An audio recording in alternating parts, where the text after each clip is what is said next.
Hi everybody, I hope you're having a great day. My name is Dr. Debbie Roche. I am holding one of my favorite things, and that is cells.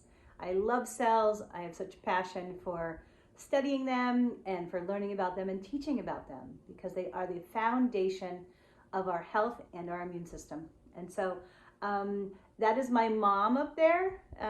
Many years ago, I dedicated all my work to my mom, and she struggled with so many health conditions and imbalances that I really believe that if she was alive today and my patient, that I could greatly help her.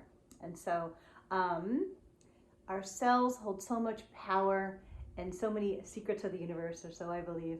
And so when it comes to our immune health, I want to emphasize just a few wellness-based cell tips that I think are the most important, that are often missed when it comes to immune system balance and also inflammation in general. And so when it comes to our cells, there are a few wellness tools that can be used every day that can really greatly help our cells keep healthy and in balance. One is hydration. Keeping our cells hydrated is one of the most foundational wellness tips that can be used. That is so often not done. And this is so foundational. There have been books written on how many diagnoses have been reversed by just even proper hydration.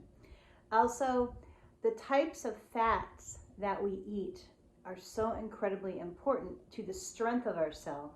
So every single cell has what's called a lipid bilayer. What does that mean?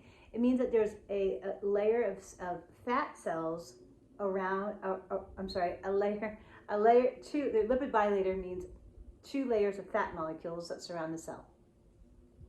So if you're eating like healthy fats, like omega-3 fats, and maybe a little bit of omega-6 healthy fats, then this will be really strong. But let's say you've been eating a little too many, French fries, or maybe too many Doritos or Cheetos or whatever it is you have to crunch on. What happens is that this lipid bilayer layer gets replaced with trans fats, which means that the actual cell becomes weak, and that's how it can get broken down. The more that our cells break down, the more our body ages over time, and that includes our joints and our brain and our skin and everything else.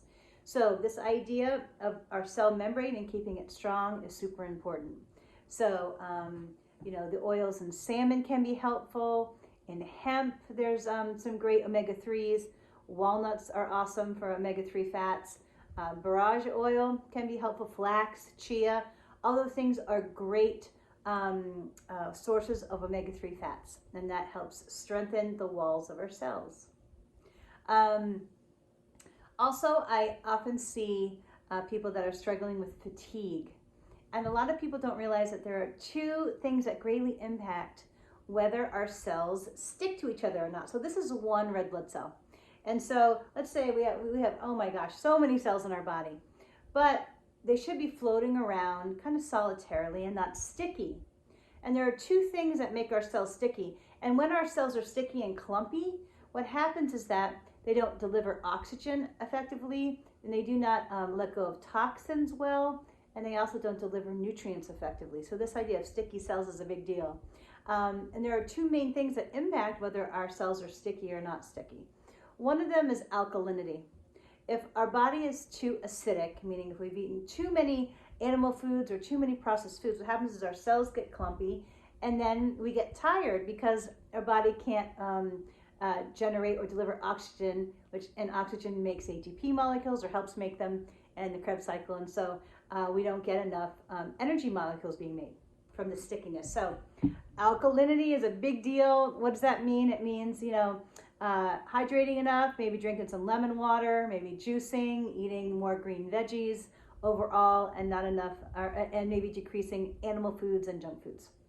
Another reason why our cells get sticky is something called fibrin. And fibrin occurs when our liver has too much inflammation. It is not detoxifying well enough.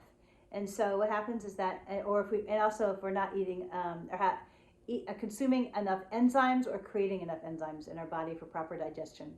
So making sure that we're active on our liver health, which once again, juicing is awesome, making sure we're eating fresh foods and not maybe having a lot of processed foods going through our body.